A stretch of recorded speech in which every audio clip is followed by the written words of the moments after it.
इस बार तो हद ही कर दी तुमने रोहित। झूठ बोल के गाड़ी में घुमा रहे थे, वो भी उस दिन से। और मैं भी पागल हूँ, ऐसे ही खुश होए जा रही थी। कब बंद करोगे तुम ये सब? आज जेल जाने वाले थे तुम।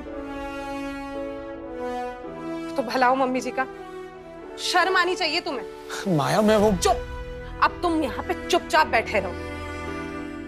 अरे माया मुझे भी नहीं अच्छा लग रहा कि मम्मी के साथ ये सब। चुप रहो रोहित, इतने झोलझाल करने के बाद ना ज्यादा देवता मत बनो। बच गए हो, इस बात का शुक्र मनाओ। मम्मी गई हैं, संभाल लेंगी। और मम्मी जी का क्या? उन्हें तो पुलिस लेके जा रही है ना। वो हम देख लेंगे, कुछ ना कुछ करके निकाल लेंगे मम्मी को। भैया चलिए मेरे साथ। कहाँ? बाहर मम्मी जी को लेके जा रहे हैं, हम मिलेंगे नहीं उनसे एक बार? हाँ माया, मैं एक बार मिल लेता हूँ मम्मी से। चलिए। हाँ चलो।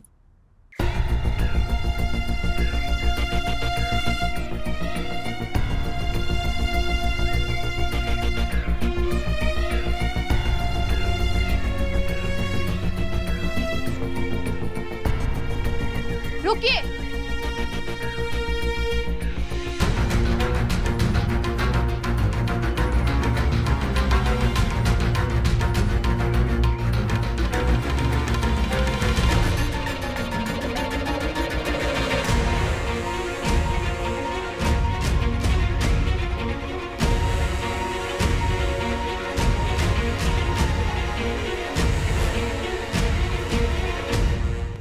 सर, जो कुछ हुआ है उसकी जिम्मेदार रोहित भैया है, मम्मी नहीं।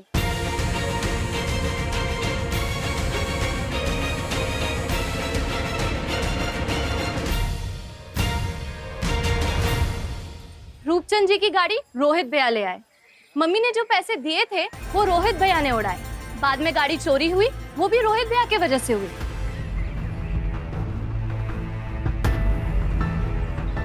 आइडिया भी इनका, प्लानिंग भी इनका और परिणाम भी इनका। तो आप ही बताइए, सजा मम्मी को क्यों मिले? इस पूरे घटनाक्रम में सिर्फ एक ही गलती हुई है सर। मम्मी जी एक माँ होने का कर्तव्य बहुत अच्छे से निभा रही है। बचपन में आपके भी झगड़े हुए होंगे, आपकी माँ ने आपको बचाया होगा, बस ये माँ भी वही कर रही है। बेटे का इल्जाम अपने सर पे ले लिया ताकि वो जेल ना जा पाए। चुप करो श्रेया। सर, इसकी बात मत सुनिए, रोहित ने कुछ नहीं किया है।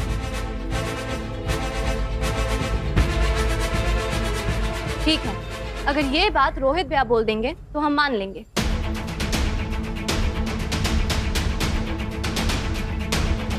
बोलिए रोहित भैया। लेकर चलो इन्हें। रोहित की कोई गलती नहीं है, उसने कुछ नहीं किया है। मेरी तुम बात चुप रहो। कुछ नहीं किया है रोहित ने। सविता जी, इन्हें जेल लेकर जाना ही होगा। इनको छुड़वाना है तो बेल की तैयारी कीजिए। कांस्टेबल लेके आओ। अरे कुछ नहीं किया है दो। उसने। देखिए, आप मेरी बात सुनिए। इंस्पेक्टर साहब, आप मेरी बात सुनिए। रोहित,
ये क्या किया आपने माँ?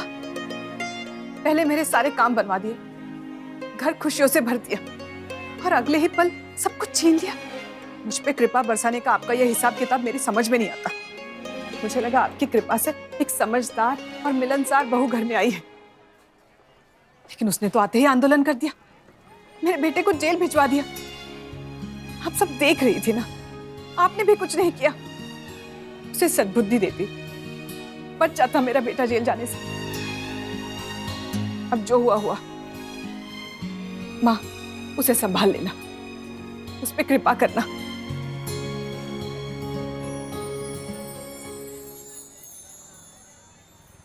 अरे उल्लू। हाँ भाभी, नमस्ते। नमस्ते। फिक्र मत करिए, माँ जरूर सुनेंगी आपकी। मैं भी हार नहीं मानूंगी उल्लू, अपने बेटे को छुड़ा के रहूंगी।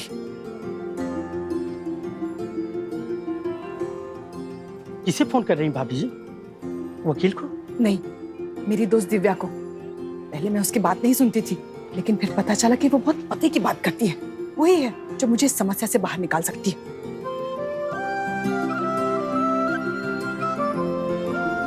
इसका तो फोन ही नहीं लग रहा है। अब क्या करेंगे? मैं तो इसके घर भी नहीं गई हूँ कभी, पर एक बार ना इसने अपना पता बताया था, वहां जाके देखती हूँ।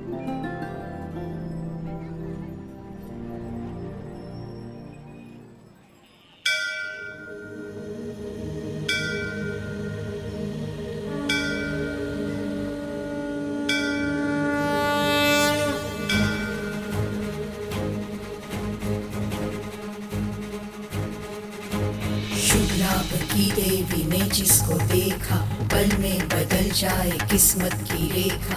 तुम जिसको चाहो माँ उसका भला हो, तुम ही इस दुनिया की 64 कला हो। श्री लक्ष्मी जय लक्ष्मी तुम चंचला हो, तुम ही कमला विमला तुम मंगला हो।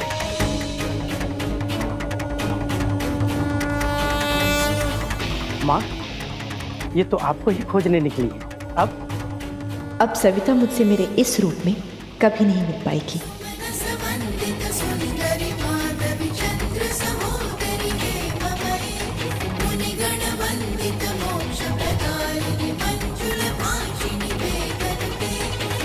माँ का वाहन कौन? उल्लू। और मेरा नाम क्या है? उल्लू। वही उल्लू। जय लक्ष्मी माँ। मतलब आप दिव्या बनकर सत्या जी को कभी दर्शन नहीं देंगी माँ? नहीं, दिव्या के रूप में सविता का जितना मार्गदर्शन करना था वो अब पूर्ण हो गया। घर की लक्ष्मी को मैं सविता के घर ले आई।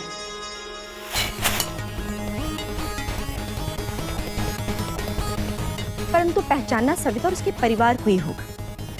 किंतु अभी भी अपने विकारों के प्रभाव में वो सही और गलत में निर्णय नहीं कर पा रहे। सविता के बेटे रोहित ने फिर से अपनी लालच में आकर भूल की और सविता ने अपने मुंह में फिर से उसे बचाने का प्रयास किया। वो तो अच्छा हुआ कि घर की नई बहू ने उन्हें सही मार्ग दिखाया और सविता को ये भूल नहीं करने दी। अब तुम देखना उल्लू, ये लड़की इसी प्रकार से इस घर के विकारों को अंधकार में डूबने से बचाएगी। क्षमा कीजिएगा माँ, आपने ही इस परिवार के पास वर्षों पहले भेजा था। बहुत निकट से जानता हूँ इन सबको। इतना आसान नहीं होगा इनके विकारों पर पार पाना, और वो भी बेचारी एक अकेली लड़की के द्वारा असंभव है माँ। संभव है जब अष्टलक्ष्मी के 8 गुण जो कुछ सविता में है और कुछ श्रेया में साथ में आएंगे तो घर के सारे विकार स्वयं ही निकल जाएंगे। पर तब तक मैं अपने परम भक्त का साथ नहीं छोड़ूंगी। तो क्या आप जरूरत पड़ने पर आप स्वयं माँ लक्ष्मी के रूप में सत्या जी को दर्शन देंगी माँ?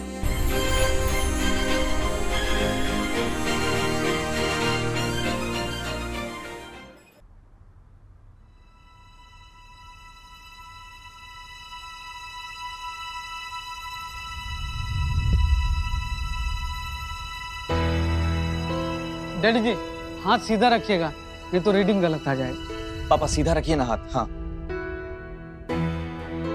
क्या गलत आएगा?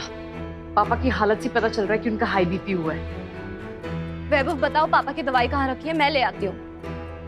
तुम्हें कुछ करने की जरूरत नहीं है, हम कर लेंगे।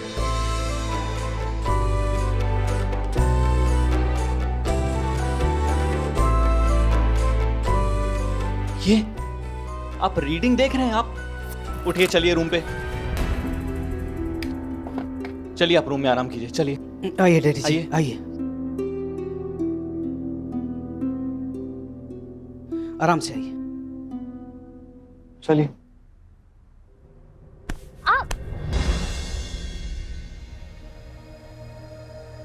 बहुत होशियार समझती हो तुम अपने आप को। गलत पंगा ले लिया तुमने मुझसे श्रेया। भाभी बात करनी है तो ढंग से करिए। मेरे पति को तुमने जेल भिजवा दिया, वो कहाँ का तरीका है? हाँ? भाभी मुझे जो सही लगा मैंने किया। अब रोहित भैया की गलती की सजा मम्मी क्यों भुगते? वो माँ बेटी की आपस की बात थी, तुम्हें बीच में पड़ने की कोई जरूरत नहीं थी।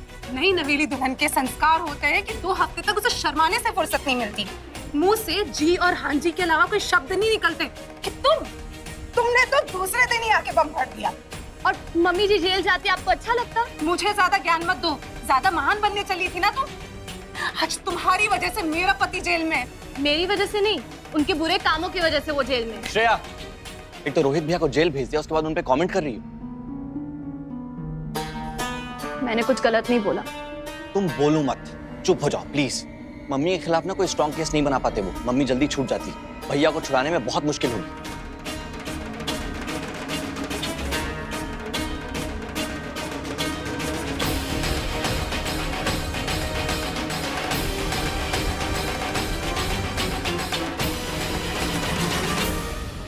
क्या यहाँ कोई दिव्या नहीं रहती?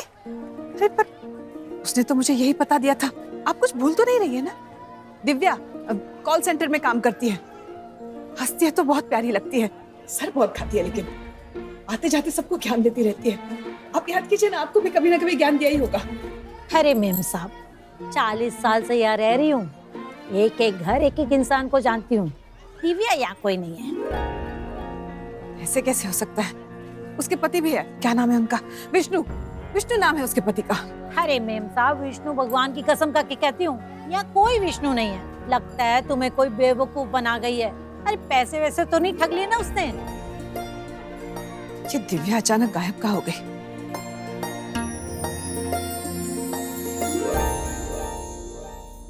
नहीं करना चाहिए था। पापा आप ये कह रहे हैं? अब बेटा मैं ही ये कह रहा हूँ, देख तू अभी नई नई गई है उस घर में बहू बन के, तुझे क्या जरूरत थी बीच में बोलने की? इसीलिए ना पापा, क्योंकि अब मैं भी इस घर का हिस्सा बन चुकी हूँ, और अगर कुछ गलत हो रहा हो तो मैं चुप नहीं रह सकती। अब रोहित भैया की गलती की सजा मम्मी को क्यों मिले? तो कैसे समझाऊं तुझे बेटा? पापा आपको पता है मैं गलत का साथ नहीं दे सकती। अगर रोहित भैया की जगह वैभव भी होता ना तो मैं यही करती। देखिए भाई साहब, आपको अपना पैसा मिल जाएगा। हम कौन सा घर छोड़ के भाग रहे हैं, थोड़ा सा टाइम दे दीजिए। 1 महीने के अंदर अंदर सबको अपनी पेमेंट मिल जाएगी। बस 1 और महीने का टाइम दे दीजिए।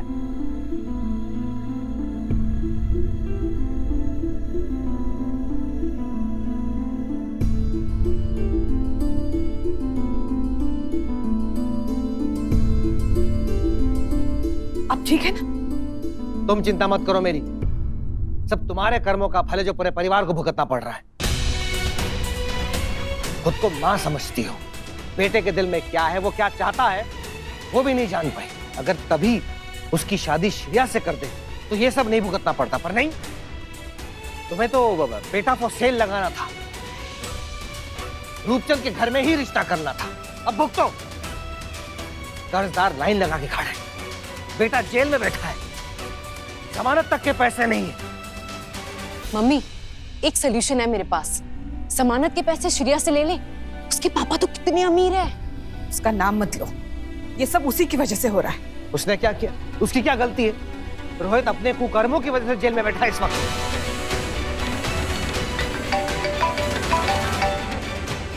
लो, और कर्जदार जी।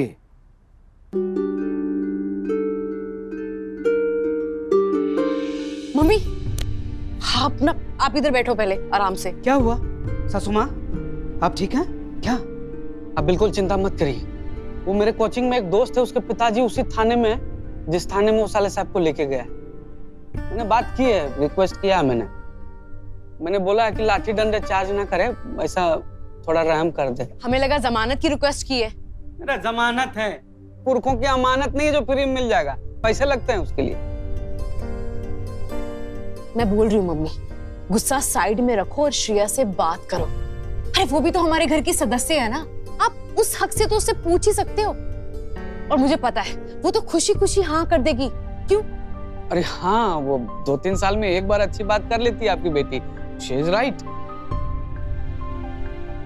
डैडी जी कहाँ जाएंगे अभी पैसे वैसे मांगने के लिए? अब श्रेया से मदद ले सकते हैं सासू माँ। माया कहाँ है? माया जी? हाँ, अरे उनके तो 2-4 बैग बेच दें तो रिहाई मिल जाएगी। हाँ, ताकि वो अपने पापा को बताए और बदनामी हो जाए कि देखो अपने पैसों से अपने बेटे की जमानत तक नहीं करवा पाई मम्मी। और मम्मी मेरी बात सुनो, इससे पहले ये आपकी बड़ी बहू तमाशा करे ना, उससे पहले आप अपनी ये छोटी बहू से बात कर लो।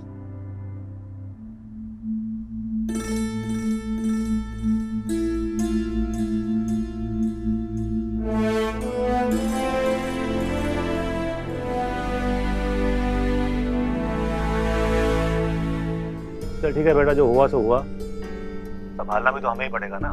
चल एक काम करता हूँ, ये रोहित के बेल के पैसे मैं दे दूंगा। नहीं पापा, आप रोहित भैया की जमानत के लिए पैसे नहीं देंगे। इतनी आसानी से बाहर आ गए तो उनको अपनी गलती का एहसास नहीं होगा।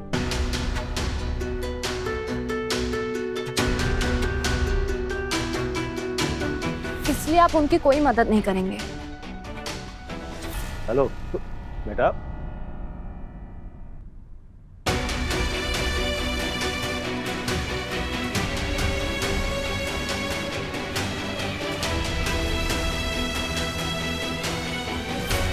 तो तुम मदद नहीं करोगी हमारी?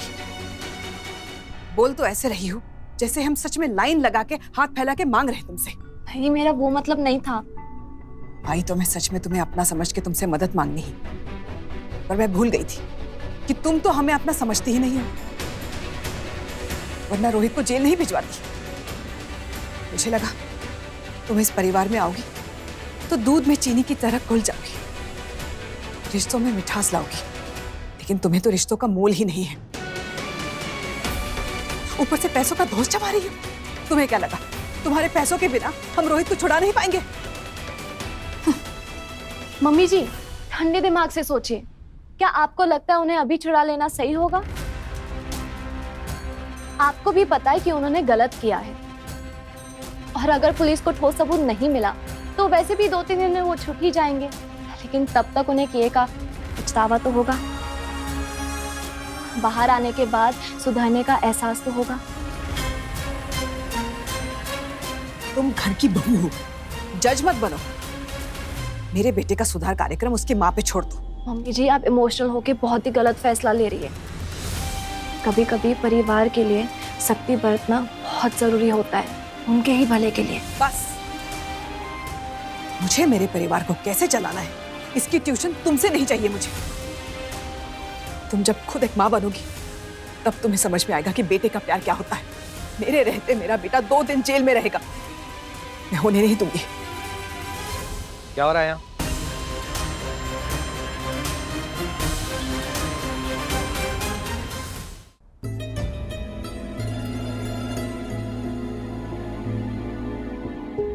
क्या कह रही तुम श्रेया को? कहीं फिर से इस पे रोहित का इल्जाम तो नहीं लगा रही? ये सब छोड़ो, जाके तैयारियां करो। इसकी मुंह दिखाई के लिए लोग आते ही होंगे।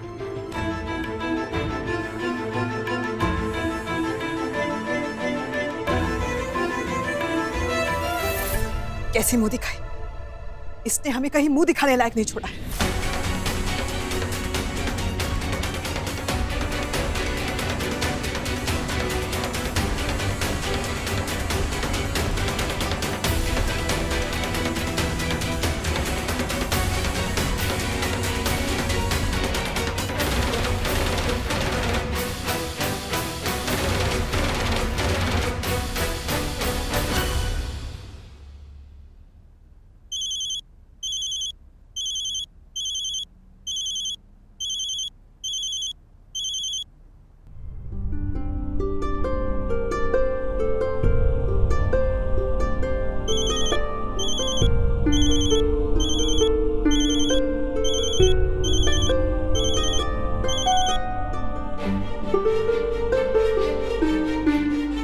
मम्मी, क्या हुआ मम्मी? ये माया मेरा फोन क्यों नहीं उठा रही है?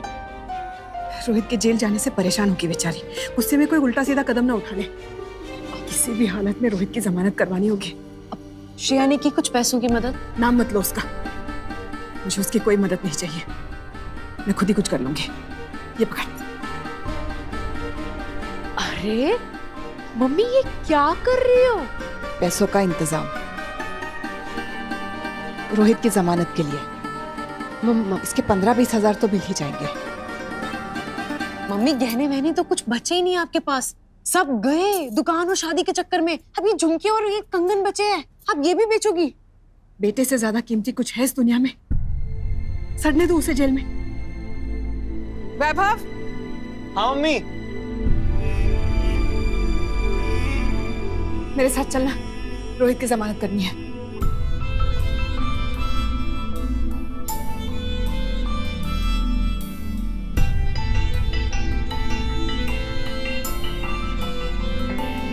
हाँ मम्मी ठीक है, पर आप ये सब बेच के। कोई बात नहीं बेटा, लक्ष्मी माँ की कृपा से सब वापस आ जाएगा। चल अभी। कैसी हो सविता? अरे कैसी होगी, घर में नई बहू आई है, खुशी होगी। और हाँ, वो भी इतने बड़े घर की। महेश्वरी ज्वेलर्स की बेटी है ना, उन्होंने तो गहनों से घर भर दिया होगा। अरे पर तेरे गहने कहाँ गए? न तूने कान में कुछ पहने हैं, न तूने हाथ में कुछ पहने हैं, कहाँ गए सब? एलर्जी हो गई थी ना, तो उतार के रख दिए। अरे अपनी बहू की मुंह दिखाई तो करा दो। देखे तो से कितनी सुंदर है तुम्हारी बहू। हाँ हाँ, अदिति इन सबको अंदर लेके जाओ मुंह दिखाई के लिए। जी मम्मी। आइए आंटी जी। अरे सविता, तुम्हारी बहू की मुंह दिखाई और तुम कहाँ चली? वो दिखाई बहू की है, मेरी नहीं। मुझे ना जरूरी काम है, मैं आती हूँ, आप जाओ।